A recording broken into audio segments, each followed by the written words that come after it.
देखिए बच्चों, आपके सामने है क्लास 12 के मैथ के 7वें लेसन का एक और इम्पोर्टेंट क्वेश्चन। बच्चों, integration x square plus x plus 1 अपान एक ब्रैकेट में एक्स प्लस 2 और दूसरे ब्रैकेट में x square plus 1 into D x. ठीक है, आपको इसका मान निकालना है। ध्यान दीजिएगा बच्चों, सबसे पहले आपको इस वाले पार्ट को आंशिक भिन्नों में विभक्त करना पड़ेगा। देखिए कैसे विभक्त होता है। यहां लिख दीजिए एक्स स्क्वायर प्लस 1 अपान कितना है, एक ब्रैकेट में एक्स प्लस 2 और दूसरे ब्रैकेट में है एक्स स्क्वायर प्लस 1 बराबर। देखिए बच्चों, ए बटे लिखेंगे पहला ब्रैकेट में कितना है, एक्स प्लस 2 और प्लस।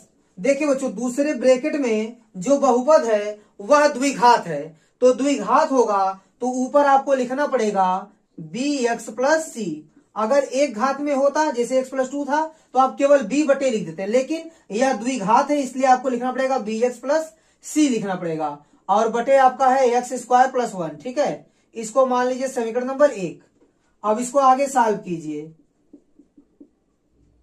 अपार में है आपका एक्स प्लस 2 एक ब्रैकेट में और दूसरे में है एक्स स्क्वायर प्लस 1 बराबर, दोनों का एलसीएम हो जाएगा आपका एक्स प्लस 2 एक ब्रैकेट में, एक्स स्क्वायर प्लस 1 दूसरे ब्रैकेट में। एक्स प्लस 2 आपका कैंसिल हो जाएगा, ये बचेगा, इसका गुणा ए में करेंगे तो ए का गुणा इसमें कीजिए तो आपको मिलेगा ए एक्स स्क्वायर प्लस ए और प्लस एक्स स्क्वायर प्लस 1 से डिवाइड करेंगे तो ये कट जाएगा और बचेगा आपका एक्स प्लस 2 का गुणा हो जाएगा बी एक्स प्लस सी में। चलिए बच्चों, एक्स का गुणा इसमें करते हैं तो क्या मिलेगा आपको, बी एक्स स्क्वायर प्लस सी एक्स और प्लस 2 का गुणा करेंगे तो 2bx और प्लस 2c मिलेगा। ठीक है, अब देखिए बच्चों, एक्स प्लस 2 से कट जाएगा और एक्स स्क्वायर प्लस 1 से कट जाएगा। यहां मिलेगा आपको X square plus 1 equal to, देखिए बच्चों, एक्स स्क्वायर इन दोनों में से कॉमन कर लेंगे तो आपको मिलेगा ए प्लस बी और एक्स स्क्वायर हो जाएगा आपका कॉमन। अब देखिए, एक्स की एक घात कहां कहां है, यहां पर है और यहां पर है, इन दोनों में से एक्स को कॉमन कर लेंगे। यहां से एक्स कॉमन करेंगे तो 2b बचेगा यहां पर, और यहां से एक्स कॉमन करेंगे तो यहां c बचेगा, एक्स हो गया कॉमन। अब अचर पद को लिख लीजिए, अचर पद कितना है यहाँ पर a और यहाँ कितना है 2c, a प्लस 2c। ठीक है, अब देखिए बच्चों, दोनों पक्षों का आप तुलना कर देंगे। एक्स स्क्वायर का गुणांक यहाँ है a प्लस बी, और बच्चों यहाँ पर एक्स स्क्वायर गुणांक कितना है 1, इसको 1 के बराबर कर दीजिए। ठीक है, अब देखिए यहाँ पर क्या दिया गया है, एक्स गुणांक कितना है 2b प्लस सी, यहां पर एक्स गुणांक कितना है बच्चों, यहां पर भी आपका 1 छिपा हुआ है। ठीक है, तो यह 1 के बराबर हो जाएगा, और a प्लस 2c किसके बराबर हो जाएगा, यह आपका अचर पद है, यह अचर पद के बराबर हो जाएगा। ठीक है, देखिए बच्चों, ये 3 समीकरण आपको मिल रहे हैं। ठीक है, इन तीनों को सॉल्व करके आपको a b और c का मान निकालना है। ठीक है, चलिए इन तीनों को सॉल्व करते हैं। ध्यान दीजिएगा बच्चों, पहले और तीसरे को मैं सॉल्व करता हूं।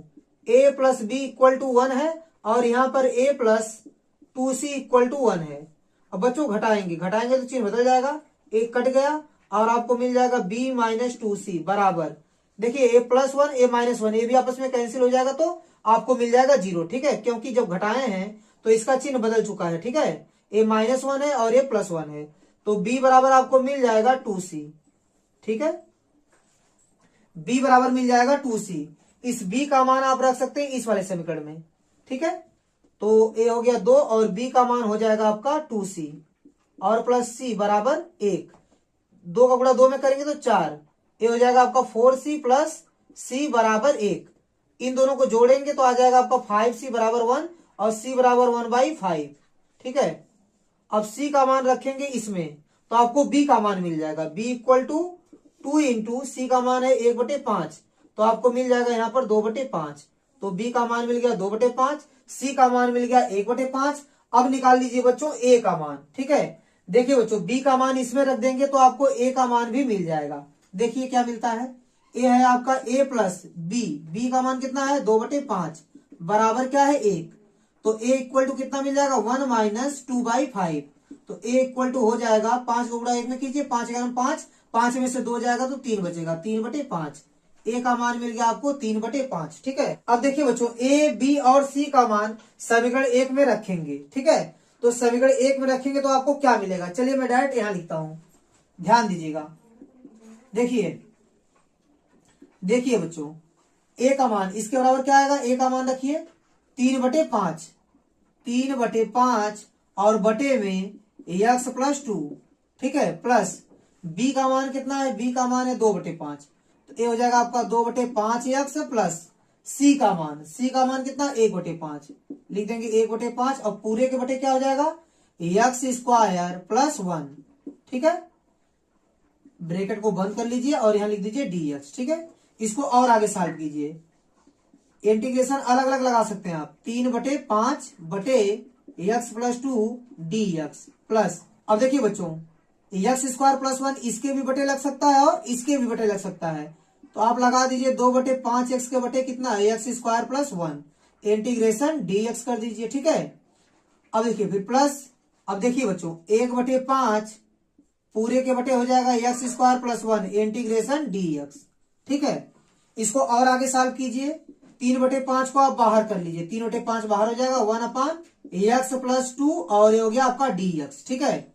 अब बच्चों 1/5 को आप बाहर कीजिए, केवल 1/5 को बाहर करेंगे तो यहाँ 2 बचेगा, तो 2x बटे x² + 1 dx प्लस 1/5 को बाहर कर लीजिए, यहाँ बचेगा 1/x² + 1 और ये हो गया आपका dx, ठीक है। अब देखिए बच्चों ये हो गया आपका 3/5 या 1/x टाइप का है, ठीक है, तो इसका इंटीग्रेशन हो जाएगा log x+2 प्लस 1/5, देखिए बच्चों हर का डिफरेंशियल अंश में है, x² + 1 का डिफरेंशियल करेंगे तो आपको मिलेगा 2x, जब बच्चों हर का डिफरेंशियल अंश में दिखता हो तो हर वाला आपका log में चल जाएगा, ठीक है।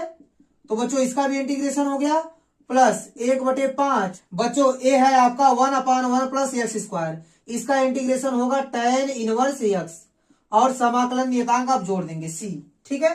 तो बच्चों यही आपका आंसर हो जाएगा। तो चलिए बच्चों एक क्वेश्चन और लगाते हैं, देखिए ध्यान दीजिएगा, आपको सिद्ध करना है integration 0 to π/2 sin 2x into tan 1 sin x dx equal to π/2 - 1। तो देखिए बच्चों हम लोग लेफ्ट हैंड साइड को ले चलते हैं, लेफ्ट हैंड साइड और आपका राइट हैंड साइड आ जाएगा। देखिए क्या है आपका 0 to π/2 sin 2x into tan 1 sin x dx, ठीक है। देखिए बच्चों ये हो गया 0 to π/2 sin 2x को आप लिख सकते हैं 2 sin x into cos x into ये है आपका tan 1 sin x dx। देखिए बच्चों tan 1 के बाद जो ब्रैकेट में sin x है उसको आप कुछ मान लीजिए t के बराबर, ठीक है। तो यहां लिख देंगे हम लोग माना sin x बराबर t। अब दोनों पक्षों का x के सापेक्ष अवकलन कर दीजिए, तो बच्चों ये हो जाएगा आपका dt/dx बराबर sin x का डिफरेंशियल हो जाएगा cos x, तो dt बराबर आपको मिल जाएगा cos x इंटू dx। अब देखिए बच्चों यहाँ लिमिट भी चेंज हो जाएगी, ठीक है। जैसे मान लीजिए बच्चों x का मान आप 0 रखेंगे, देखिए यहाँ 0 रखिए तो sin 0 का मान आ जाएगा 0, तो t का मान मिलेगा 0, ठीक है। और π/2 रखेंगे, अगर बच्चों यहाँ π/2 रखेंगे तो sin 90 हो जाएगा, और बच्चों sin 90 का मान होता है 1, sin 90 का मान हो जाएगा 1, ठीक है। लिमिट आपकी चेंज हो गई, ये हो गया 2 sin x को बच्चों आप क्या माने t माने, तो इसका मान हो जाएगा t into cos x into dx, एक cos x और dx इन दोनों को मिला देंगे तो बन जाएगा आपका dt, ठीक है। और देखिए ये है आपका tan 1, ठीक है, ये जो ब्रैकेट में है इसको आप माने हैं t, ठीक है, यहां तक हो गया। अब देखिए 2 को आप बाहर कर लीजिए, integration 0 to 1 t into tan 1 t और ये हो गया आपका dt। बच्चों यहाँ 2 फलन है तो 2 फलनों के गुणनफल का आपको समाकलन करना है, ठीक है। तो खंडसा वाला फॉर्मूला आपका लगेगा, ठीक है। इसको आप मान लीजिए पहला फलन, ठीक है, ये हो गया आपका दूसरा फलन। चलिए इसमें फॉर्मूला लगा दीजिए, 2 को आप बाहर रखेंगे तो पहला फलन tan 1 t इंटू दूसरे का इंटीग्रेशन, तो t का इंटीग्रेशन t²/2 हो जाएगा, माइनस पहले का डिफरेंशियल tan 1 t का डिफरेंशियल हो जाएगा 1/1 प्लस t², ठीक है। और दूसरे का इंटीग्रेशन मतलब टी का इंटीग्रेशन क्या हो जाएगा, टी स्क्वायर बाई 2, और सेकंड वाले पार्ट का होल इंटीग्रेशन मतलब इन दोनों का इंटीग्रेशन हो जाएगा। ठीक है, ब्रैकेट बंद कर लीजिए, आप लिमिट बाहर लगा दीजिए 0 और 1। ठीक है, इसको और सॉल्व कीजिए। ये हो गया आपका 2 ब्रैकेट में tan inverse t into T square by 2 minus A by 2 को बाहर निकाल लीजिए, 1/2 हो जाएगा, और यहाँ आपका है टी स्क्वायर बटे में आपका क्या है 1 प्लस टी स्क्वायर। ठीक है, अब देखिए बच्चों, आप ऊपर एक जोड़ लेंगे और एक घटा देंगे। ठीक है, ब्रैकेट बंद कर लीजिए, लोअर लिमिट अपर लिमिट लिख दीजिए। ठीक है, और आगे सॉल्व कीजिए इसको। चलिए मैं यहां पर सॉल्व करता हूं। ए हो गया 2 और ब्रैकेट में टी स्क्वायर बाई 2 को पहले लिख दीजिए, टी स्क्वायर बाई 2, और ये है आपका tan इनवर्स टी। ठीक है, माइनस 1/2। अब देखिए बच्चों, यह जो 1 प्लस टी स्क्वायर है दोनों के बटे लगाएंगे, इसको एक ब्रैकेट में ले लीजिए। ठीक है, तो 1 प्लस टी स्क्वायर जो है उसके बटे आप लगा दीजिए कितना 1 प्लस टी स्क्वायर। ठीक है, माइनस 1 की अपान लगा दीजिए 1/1 प्लस टी का स्क्वायर, ब्रैकेट बंद कर लीजिए और यहां लिख दीजिए डी टी। ठीक है, और ब्रैकेट बंद करके लोअर लिमिट अपर लिमिट लिख दीजिए। लोअर लिमिट है 0 और बच्चों अपर लिमिट है आपका 1। ये है आपका लेफ्ट हैंड साइड। ठीक है, ध्यान दीजिएगा, इसको और सॉल्व कीजिए। देखिए ये हो गया 2, ये हो गया आपका T square by 2 tan inverse T minus 1/2।